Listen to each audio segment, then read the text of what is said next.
Assalamualaikum warahmatullahi wabarakatuh. Selamat malam semuanya. Hari ini kami dari kelompok 2 ingin mempresentasikan hasil PPT kita, yaitu jenis-jenis bank.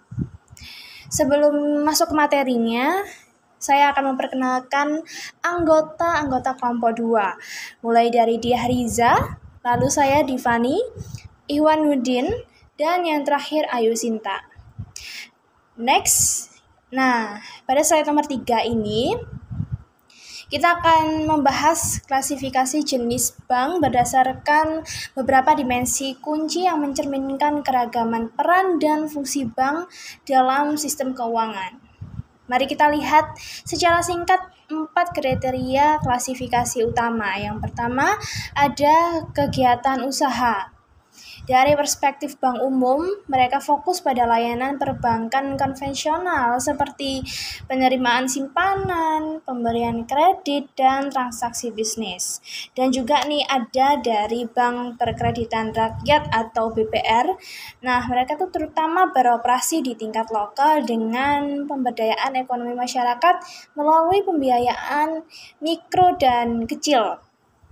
Oke, next ada bentuk badan hukum. Nah, badan hukum berbentuk perseroan terbatas atau PT ini berbadan hukum sebagai perusahaan terbatas, dan juga ada bank umum berbentuk koperasi. Nah, mereka ini dimiliki dan dioperasikan oleh para anggotanya. Selanjutnya ada pendirian dan kepemilikan. Nah, untuk Bank Nasional, ini kan didirikan dan dioperasikan oleh pemerintah nasional. Kalau untuk bank swasta nasional didirikan dan dimiliki oleh pihak swasta. Dan ada juga nih bank asing yang berasal dari negara asing dan beroperasi di dalam negeri.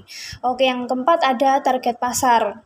Nah, target pasar ini seperti bank konvensional ya, melayani beragam segmen pasar secara umum. Ada juga bank syariah yang berbasis prinsip-prinsip syariah, melayani klien yang mencari solusi keuangan sesuai dengan nilai-nilai Islam. Oke, dengan memahami variasi ini, kita dapat melihat betapa dinamisnya industri perbankan dan peran pentingnya dalam mendukung keberlanjutan ekonomi. Oke, next. Baik, saya Riza akan menjelaskan slide tentang bank berdasarkan jenis usaha. Berdasarkan jenis usaha yang menjadi kewenangannya dalam Undang-Undang Nomor 10 Tahun 1998 atas perubahan Undang-Undang Nomor 7 92 tentang perbankan, bank dibedakan menjadi dua, bank umum dan bank berkreditan rakyat. Yang dimaksud bank umum adalah bank yang melaksanakan usaha secara konvensional dan berdasarkan prinsip syariah yang dalam kegiatannya memberikan jasa dalam lalu lintas pembayaran. Dan yang dimaksud BPR adalah bank yang melaksanakan usaha secara konvensional atau berdasarkan prinsip syariah yang dalam kegiatannya tidak memberikan jasa dalam lalu lintas pembayaran. Slide selanjutnya tentang kegiatan usaha bank umum. Yang pertama, menghimpun dana dalam bentuk simpanan giro, tabungan deposit berjangka, sertifikat deposito, dan tabungan lainnya yang dipersamakan. Memberi kredit, mengeluarkan surat pengakuan utang, membeli, menjual, dan menjamin untuk kepentingan sendiri atau nasabah, surat berharga, misalnya obligasi, SBI, dan sebagainya. Melakukan transfer, menempatkan dana pada meminjam dan atau meminjam dana kepada pihak lain, baik dengan menggunakan surat, telepon, cek, dan sebagainya. Menerima pembayaran dari tagihan atas surat berharga dan melakukan perhitungan dengan atau antar pihak ketiga.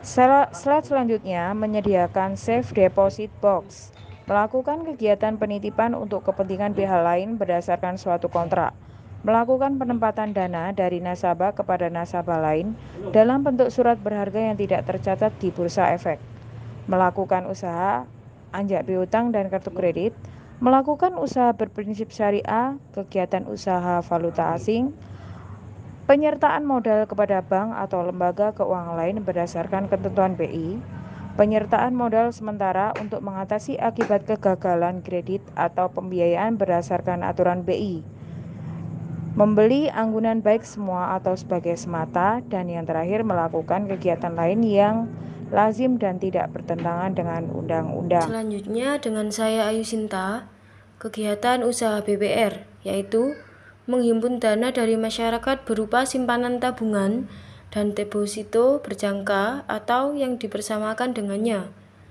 memberikan kredit, menyediakan pembiayaan dan penempatan dana dengan prinsip syariah, menempatkan dananya dalam bentuk sertifikat Bank Indonesia, deposito berjangka, dan tabungan pada bank lain. Selanjutnya, BPR dilarang melakukan kegiatan usaha berupa menerima simpanan giro, ikut serta dalam lalu lintas pembayaran, melakukan kegiatan usaha dalam valuta asing, melakukan penyertaan modal, dan melakukan usaha perasuransian.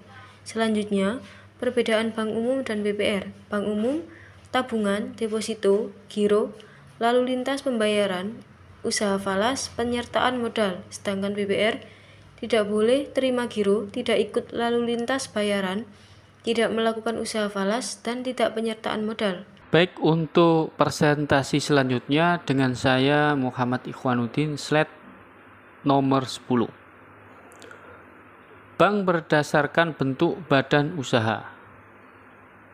Izin usaha akan diberikan oleh Bank Indonesia kepada Bank Umum atau BPR apabila telah memenuhi syarat mengenai 1. Susunan organisasi dan permodalan, 2. Permodalan sendiri, 3. Kepemilikan, 4. Keahlian di bidang perbankan, 5. Kelayakan rencana kerja. Badan usaha Bank Umum yaitu di perseroan terbatas, koperasi, dan juga perusahaan daerah. Sedangkan badan usaha BPR atau Bank Perkreditan Rakyat meliputi perseroan terbatas, koperasi, perusahaan daerah, dan juga bentuk lain yang diatur dengan peraturan pemerintah. Next, bank berdasar kepemilikan yaitu 1. Bank umum pemerintah, bank umum swasta. Dalam hal ini kepemilikannya yaitu WNI atau Badan Hukum Indonesia. Yang kedua, kemitraan warga negara Indonesia atau Badan Hukum Indonesia dengan warga negara asing atau Badan Hukum Asing.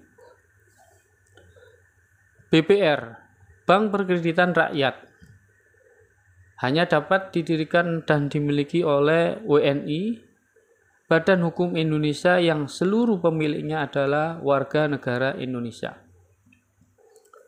pemerintahan daerah, dan juga kemitraan ketiganya. Next, jenis bank berdasarkan target pasar. Yang pertama yaitu bank retail atau retail bank. Jenis bank yang memfokuskan diri pada pelayanan dan transaksi nasabah retail. Nasabah retail sendiri adalah nasabah individual atau badan usaha yang skalanya kecil, yakni kurang dari 20 miliar. Bank korporat atau corporate bank yang melayani nasabah besar berupa satu korporasi. Yang ketiga yaitu retail corporate bank. Next, jenis bank berdasarkan modal akan ditampilkan dalam tabel di bawah ini menurut modal dan juga skala usaha serta jumlah unitnya. Yang pertama yaitu modal kurang dari 0,1 triliun rupiah. Dalam hal ini digolongkan dalam skala usaha Bank Perkreditan Rakyat atau bank usaha terbatas. Yang kedua yaitu modal 0,1 sampai 10 triliun termasuk dalam bank daerah, korporasi, koperasi, dan juga retail. Dengan jumlah unit 30 sampai 50 unit. Sedangkan untuk modal 10 sampai 50 triliun termasuk skala bank nasional dengan unit 3 sampai 5 unit bank. Sedangkan yang terakhir yaitu lebih dari 50 triliun rupiah termasuk dalam bank internasional dengan skala unitnya 2 sampai dengan 3 unit. Yang terakhir ada kesimpulan. Dalam melihat berbagai jenis bank, dapat disimpulkan bahwa sektor perbankan sangat beragam, mencerminkan kompleksitas dan fleksibilitasnya dalam memenuhi kebutuhan ekonomi. Klasifikasi berdasarkan kegiatan usaha menunjukkan bahwa bank umum berfokus pada layanan konvensional, sedangkan bank berkreditan rakyat BPR lebih menitikberatkan pada pemberdayaan ekonomi masyarakat lokal melalui pembiayaan mikro. Pemahaman bentuk badan hukum menyoroti perbedaan antara bank umum berbentuk perseroan terbatas dan koperasi. Bank umum berbentuk perseroan terbatas memiliki struktur badan hukum yang terpisah dari pemiliknya. Sementara bank koperasi dimiliki dan dioperasikan oleh anggotanya sendiri. Pendirian dan kepemilikan menggambarkan diversifikasi dari bank nasional yang dimiliki oleh pemerintah hingga bank swasta nasional dan bank asing yang memiliki pemilik dari sektor swasta dan negara asing. Terakhir, pemahaman tentang target pasar mengidentifikasikan perbedaan antara bank konvensional yang melayani segmen pasar yang luas dan bank syariah yang memberikan solusi keuangan sesuai dengan prinsip-prinsip Islam. Dengan demikian, melalui keberagaman ini, bank-bank berperan sebagai pilar utama dalam pendukung stabilitas dan pertumbuhan ekonomi sesuai dengan karakteristik dan tujuan khusus masing-masing. Sebelum kami menutup presentasi hari ini, pesan moral pada topik kali ini yaitu mari kita galangkan hidup sehat dan gemar menabung untuk menyongsong masa depan keluarga yang bahagia. Demikian presentasi telah selesai kami sampaikan. Kami dari kelompok 2 atas waktu dan perhatiannya kami ucapkan banyak terima kasih. Wassalamualaikum warahmatullahi wabarakatuh.